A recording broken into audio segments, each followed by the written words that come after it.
नमस्कार दोस्तों। आज द हिंदू एडिटोरियल पेज 4 अगस्त जो है उसका हम लोग एनालिसिस करने जा रहे हैं। तो उसमें सबसे पहले देखेंगे कि जो 4 अगस्त आज का न्यूज़पेपर है, आज 1 साल की जो है वो सेलिब्रेशन भी हो रहा है कहीं जगह, और कहीं जगह जो हम हिंदू एडिटोरियल में देखेंगे तो सेलिब्रेशन की जगह जो है ओपिनियन में डिफरेंट कैटेगरी हैं। तो हालांकि देखेंगे कि आर्टिकल 370 हमेशा से जो इशू बना हुआ है उसको डिफरेंट डिफरेंट कैटेगरी में दिया गया है। जैसे कि बीजेपी के लोगों ने बताया कि article 370 is one of the reason for the terrorism and other conflict in the Jammu and Kashmir. तो सबसे पहली बात है स्पेशल स्टेटस जो जम्मू एंड कश्मीर को दिया हुआ है आर्टिकल 370, हम उसको देखते हैं। आज के डेट में जो है जम्मू एंड कश्मीर को जो है union territory Jammu and Kashmir और दूसरा जो है लद्दाख में चेंज हो चुका है। तो आर्टिकल 370 की बात करते हैं। आज से जस्ट 1 साल पहले जो है 5 अगस्त 2019 को आर्टिकल 370 जो है Jammu and Kashmir reorganisation act 2019 जो था उसको हटा दिया गया। तो अब ये स्टेट जो है स्टेट को हटा करके 2 यूनियन टेरिटरीज में बदल दिया गया, जम्मू एंड कश्मीर एंड लद्दाख। तो यहाँ पे लद्दाख जो ये बनने के बाद जो है यानी एक तरफ से व्यू जो ये आर्टिकल जो एनालिसिस में किया उन्होंने किया है कि आर्टिकल 360 जो है एक व्यू बीजेपी की तरफ से है जो उन्होंने किया था कि जब गवर्नमेंट पेश करेगी आर्टिकल 360 दस क्रिएटेड सेपरेटिस्ट माइंडसेट। ठीक है कि आर्टिकल 370 जो है वो एक सेपरेट माइंडसेट बना रहा है जम्मू एंड कश्मीर के लोगों के बीच में। तो आइए सबसे पहले हम उसके जो है हेडलाइन पे हम देख लेते हैं कि क्या है हिस्ट्री ऑफ आर्टिकल 370। तो article 371 we have to remember, then we have to go back to the 1947 Sheikh Abdullah who had been appointed as a prime minister of Jammu Kashmir by Maharaja Hari Singh. तो महाराजा हरि सिंह ने जो है प्राइम मिनिस्टर नियुक्त किया था अब्दुल्ला जी को, और जो है जवाहरलाल नेहरू जी के साथ मिल करके। तो यहाँ पे जो है देखेंगे कि शेख अब्दुल्ला जो है Sheikh Abdullah has argued that Article 370 should not be placed under temporary provision। ये टेम्पोररी नहीं होना चाहिए इंडियन कॉन्स्टिट्यूशन में। इसो ही wanted iron clad autonomy of the state, यानी कि एक स्टेट का अपना ऑटोनॉमी जो है बरकरार रखा है। तो ये उनका जो डिमांड था उसके कारण जो है जम्मू कश्मीर को स्पेशल स्टेटस दिया गया। लेकिन यहाँ पे हम अब देखते हैं कि स्पेशल स्टेटस होने के बावजूद भी कि आर्टिकल 370 और 35A को हटाने के पीछे रह गया था। तो रीजन जो है यहाँ पे इन्होंने क्लियर मेंशन किया है कि it was against the special status of Jammu and Kashmir that there was a clarion call a political circle for abrogation of article 370 and article 35A with the propagation of principle, यानी कि हमारे पास है एक विधान एक निशान एक प्रधान। तो ये इनको रेफर करते हुए जो है कि एक फ्लैग होना चाहिए, एक हेड ऑफ द स्टेट होना चाहिए। तो इस तरह से जो है वो नहीं फॉलो हो रहा है। तो इसके कारण जो है आर्टिकल 370 जो है उसको सेपरेटिज्म एक क्रिएट कर रहा है। अब इसी डिस्कशन को हम आगे लेकर के चलते हैं। तो आगे हम देखेंगे कि क्या होता है कि आर्टिकल 370 जिसके अंदर जम्मू एंड कश्मीर जो है एक स्पेशल स्टेटस मिला हुआ है। स्पेशल स्टेटस इस तरह का है कि उनका अपना एक जो है कॉन्स्टिट्यूशन है जिसमें इंडिया का इंटरफेरेंस नहीं है। अगर एक ही जो है इस आर्टिकल में डिस्क्राइब किया गया है कि there is temporary provision that will cease to be operated if the president issue a public notification to the effect, यानी कि अगर प्रेसिडेंट कोई है पब्लिक नोटिफिकेशन करते हैं जो इफेक्ट होगा वो कैसे इफेक्ट होगा with the recommendation of constituent assembly of Jammu and Kashmir. तो ये क्लियर किया गया है कि अगर constituent assembly of Jammu Kashmir से जब एक्सेप्ट हो जाएगा तब जा करके। तो सबसे पहले बीजेपी गवर्नमेंट ने वहाँ के कॉन्स्टिट्यूएंट असेंबली को ही कोलैप्स कर दिया। जो है वहाँ पे कोई कॉन्स्टिट्यूएंट असेंबली नहीं था जिससे प्रेसिडेंट की बात को जो पब्लिक नोटिफिकेशन को कोई चैलेंज करने वाला कोई बचा ही नहीं। तो उसके बाद जो है article 370 and Jammu and Kashmir its on constitution and law passed parliament will not be applicable to state unless the state government give it occurrence. तो यहाँ पे जब से सबसे वाला है कि जब तक वो स्टेट गवर्नमेंट खुद नहीं करेगी तो यहाँ पे स्टेट अब रही ही नहीं। यहाँ पे यूनियन टेरिटरीज में चेंज हो चुकी है, तो अब कोई भी चैलेंज करने वाला नहीं है। तो ये जो बात है ये जो constitution application to the Jammu Kashmir जो ऑर्डर 1954 के समय में जो है वो डिस्कस किया गया था प्रोविजन में। तो ये प्रोविजन में जो है उसमें क्लियर लिखा हुआ था कि president also listed A set of expectation under article 35A of the constitution. वो क्या है, this article does not figure in the text of constitution of India but figure only Jammu and Kashmir constitution, यानी कि उनके लिए स्पेशल जो है वो जम्मू एंड कश्मीर का ही कॉन्स्टिट्यूशन है।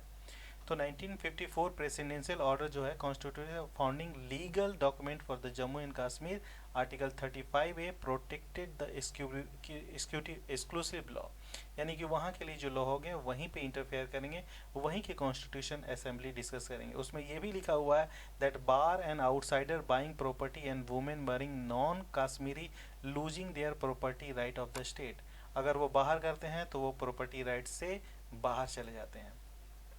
अब ये हुआ कैसे है देख लेते हैं कैसे हटा है। रामनाथ कोविंद ने सबसे पहली बात है स्क्रैप किया आर्टिकल 370 को। उन्होंने स्क्रैप करने के साथ जो है आर्टिकल 367 में कुछ न्यू क्लाउजेस जोड़े जो कि उनमें मेंशन किया कि आगे का जो भी रूल रेगुलेशन होगा वो governor of the Jammu Kashmir ही करेंगे। तो सबसे पहले जो ऑर्डर करके सस्पेंड किया 1954 को ऑर्डर को, और सेपरेट जो कॉन्स्टिट्यूशन जम्मू कश्मीर को प्रोवाइड करता है। तो ये जो फर्स्ट आर्टिकल है वो फर्स्ट आर्टिकल के ऑथर हैं ये happy Mohan Jacob. Happy Mohan Jacob जो है प्रोफेसर हैं national security at school of international study Jawaharlal Nehru university Delhi में। तो उनकी जो राय है इस आर्टिकल पे अब हम उस पर फोकस करते हैं। तो ये पूरा डिबेट डिस्कशन जानने के बाद जो है पहला पॉइंट जो है उनका डिमोनाइजिंग कश्मीर, जिन्होंने क्लियर कर दिया है कि जो बीजेपी ने जो बात रख रखी है जो भारतीय जनता पार्टी गवर्नमेंट ने कि article 370 in the root cause of terrorism जो है उसको इन्होंने जो है सरे से खारिज किया है। इन्होंने मेंशन किया कि article 370 is not a root cause of terrorism but it's already that 370 is is connecting the people from the Jammu and Kashmir, यानी कि एक रूट है जो इंडिया का जम्मू एंड कश्मीर और इंडिया को जोड़ करके रखा हुआ है। तो यहाँ 370 is not responsible for terrorism in the valley and nor it's removal ensure the reduction in terrorism, यानी कि आर्टिकल 370 के हटाने के बाद जो है टेररिज्म जो है वो नहीं कंट्रोल हो सकता है, कम नहीं होगा। तो ये हम आज भी देख रहे हैं कि टेररिज्म जो है बिल्कुल कंट्रोल में नहीं हुआ हटाने के 1 साल के बाद भी। हालांकि वहाँ पे बहुत सारे रेगुलेशन लगे हुए हैं, पॉलिटिकल पार्टीज अभी बिहाइंड बार हैं, उनको अलाउ नहीं है। तो सारे के सारे जितने भी पॉलिटिकल पार्टी हैं वो अंडर कस्टडी में, होम जो है कस्टडी में है और या तो जेल के अंदर है। तो इस तरह से जो है कंट्रोल करने का कोशिश किया जा रहा है। तो उन्होंने फिर लिखा है कि article 370 continues to remain very much part of a solution of the Kashmir condom, यानी कि 370 जो है एक सॉल्यूशन की तरह है। कैसे होगा तो कॉन्स्टिट्यूशन जो प्रोविजन है वो Jammu and Kashmir held responsible for यूनिंग एंड जम्मू एंड कश्मीर जो नया कॉन्स्टिट्यूशन है वो पूरा का पूरा रुइन कर देगा जम्मू एंड कश्मीर को। सो इस तरह से इन्होंने पहले का कॉन्स्टिट्यूशन किया है कि जो भी कॉन्स्टिट्यूशन स्पेशल प्रोविजन दिया वो भी रियून किए हैं जम्मू एंड कश्मीर का। किस तरह से, यानी कि स्टॉलिंग इट्स डेवलपमेंट, दूसरा है preventing proper health and care and blocking industries. तो यहाँ पे इंडस्ट्री को ब्लॉक करने के पीछे एक रीजन ये भी दिया कि private investor do not set up shop in Kashmir due to militancy which is product of existing conflict not because of article 370 and 35A। यहाँ रीजन कुछ और है ना कि 370 और 35 है। हालांकि 1 साल के बाद भी देखेंगे कोई भी बिजनेस प्रोस्पेक्ट जो है जम्मू एंड कश्मीर में अभी तक डेवलप नहीं हुआ है। तो फंडिंग जो है फंडिंग थ्रूस के बारे में देखेंगे जाएंगे कि एक मिथ जो है यहाँ 3 मिथ का इन्होंने बात किया है सेकेंड पॉइंट में जो है कि massive amount of fund provided by the new Delhi, जो जिसके कारण कश्मीर में डेवलपमेंट हो सके। हालांकि जो कश्मीर में डेवलपमेंट हो नहीं पा रहा है, कश्मीर में डेवलपमेंट होना चाहिए। बहुत सारे फंड जा रहे हैं जिसका यूज नहीं हो रहा, पॉलिटिकल पार्टी जो है यूज कर रहे हैं, एंजॉय कर रहे हैं वो डिफरेंट पर्पसेस के लिए। तो यहाँ पे जम्मू कश्मीर को जो फंड मिला उसके लिए तो थैंक्स उन्होंने किया है कि कोई एक स्पेशल कैटेगरी के अंदर मिला था। लेकिन यहाँ पे जो है अदर भी जो which again in the case of several other Indian state, other state को भी मिल रहा है। तो development can defeat militancy and insurgency, यहाँ पे एक बात जो किया है कि development can defeat militancy and insurgency, तो उनको लेकर के भी इनका पक्ष है कि Kashmir conflict is a function of A conflict historian grievances, यानी कि पहले से जो चले आ रहे हैं वो उनका रीजन है। पॉलिटिकल इथनिक डिमांड जो है उनके लेकर के है। इंक्रीजिंग रिलीजियस रेडिकलाइजेशन, यानी कि वहाँ पे जितना भी रिलीजियस रेडिकलाइजेशन जो है वो बहुत ज़्यादा बढ़ चुका है, और पाकिस्तान का जो इंटरफेरेंस जम्मू कश्मीर के यूथ को ट्रेन करने में इतना ज़्यादा हो रहा है कि इंडिया उस जगह को कंट्रोल नहीं कर पा रहे हैं। तो आगे हम चलेंगे कि देखेंगे कि ये सब सारे इशू को एक तरफ करते हुए भी इन्होंने एक और पॉइंट को हाईलाइट किया गया है कि वहाँ के जो है कि how we are treating Kashmir and Kashmiri people. तो सबसे पहले आपको बता देते हैं कि न्यूज़ में जो यहाँ पे जो आया उसके बाद देखेंगे कि द डीप इम्पैक्ट यानी कि आर्टिकल 370 के एब्रोगेशन को होने के साथ ही जो पूरे के पूरे जो है एक मूवमेंट चलाया गया जिसमें कश्मीरी को जो है इंडियन के रूप में ट्रीट नहीं किया गया। यहाँ पे जो है हम देखेंगे कि कश्मीरी जो भी यूथ थे, कहीं पे भी ट्रेडर थे या कहीं भी शॉपकीपर्स थे, उनको बहुत तरह से बीट किया गया या मारा गया या भगा दिया गया। और स्टूडेंट्स को भी हर जगह पे लगभग टारगेटेड किया गया। तो बहुत जगह मीडिया में भी हाईलाइट हुए हैं कि हमें कश्मीर चाहिए, कश्मीरी नहीं चाहिए। तो ये एक तरह का एक मूवमेंट हुआ था जिसमें उमर अब्दुल्ला जो हैं उन्होंने भी बात को रखा कि why PM silent on Kashmiri student being target across the country.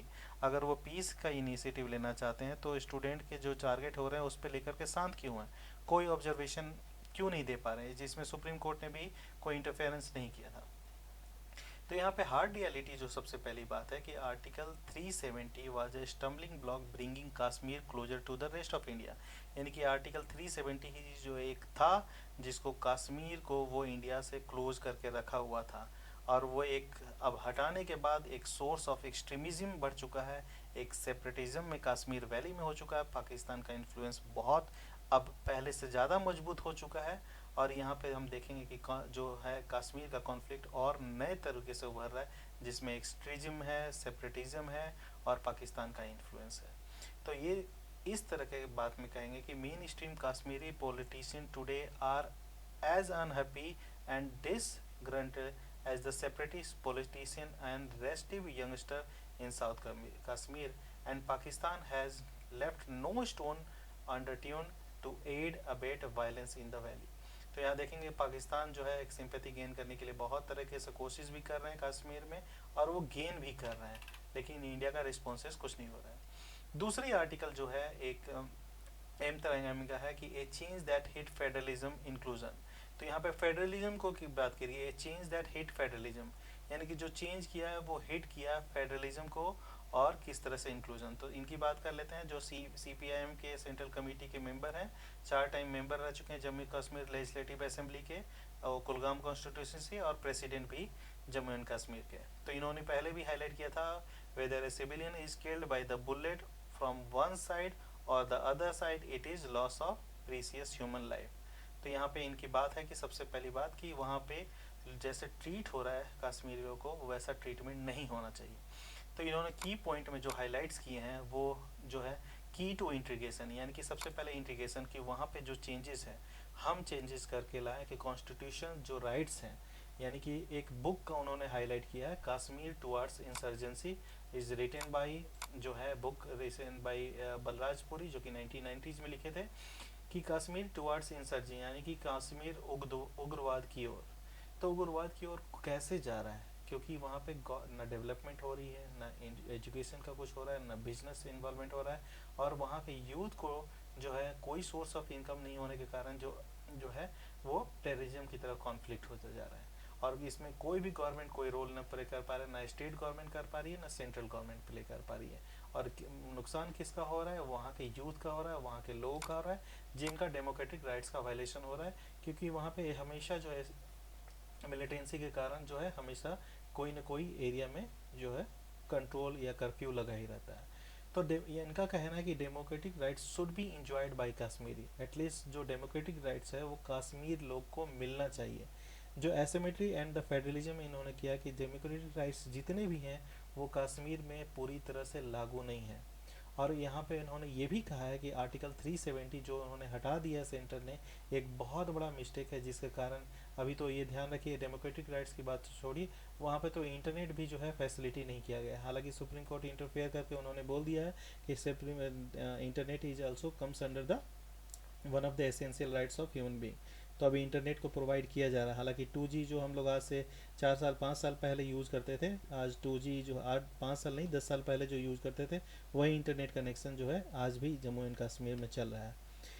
तो इस तरह से जो है एक बहुत बड़ा मिस्टेक था आर्टिकल 370 को हटाना, जिसके कारण जो है यहाँ पे और एक कैसे हम इम्प्लीमेंटेशन उन्होंने किया है आग्रह कि एक ब्रिटिश जो बेटर इम्प्लीमेंटेशन और पॉलिटिकल पार्टिसिपेशन के थ्रू ही सॉल्यूशन लिया जाएगा, ना कि पॉलिटिकल लीडर को जेल में डाल करके। तो यहाँ पे जो है उन्होंने एम्पावरमेंट की बात की है कि एक पॉलिटिकल लीडर को एम्पावर किया जाए, इकोनॉमिक एम्पावरमेंट हो, सोशल एम्पावरमेंट हो, जिसके कारण वहाँ के लोगों को भी equal treatment as other part of the India. क्योंकि फेडरलिज्म की बात कर रहे हैं तो जैसे अदर स्टेट को ट्रीट करते हैं वैसे जम्मू कश्मीर स्टेट को भी ट्रीट करें, ताकि जो है वहाँ के लोग भी इंडिया के ऊपर प्राउड कर सकें कि we are the part of India. So यहाँ devolution of political party from the centre in Jammu and Kashmir should not lead जो है पॉलिटिकल हेजेमनी। यहाँ पे सबसे बड़ी बात है, सेंटर एक हेजेमनी रूप में अपने आप को वहाँ पे दावा कर रहा है, जो कि पॉलिटिकल पार्टी ख़त्म करके कि वहाँ पे कोई पॉलिटिकल पार्टी सर्वाइव नहीं करेगी। तो ये बहुत बड़ा सेटबैक है। अगर डिवीजन करेंगे तो सबसे बड़ा कि वहाँ के लोगों का रिस्क का लाइव होगा।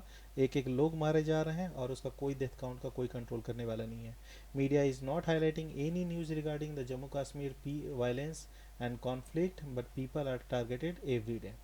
तो इस चीज़ को लेकर के उन्होंने किया है कि new constitution should call for introspection, यानी कि जो भी नए चेंजेस में आए हैं फिर बदलाव, उनको फिर से एक बार सोचा जाए कि ताकि और अच्छे तरीके से राइट्स जो है जम्मू एंड कश्मीर के लोगों को प्रोवाइड किया जा सके।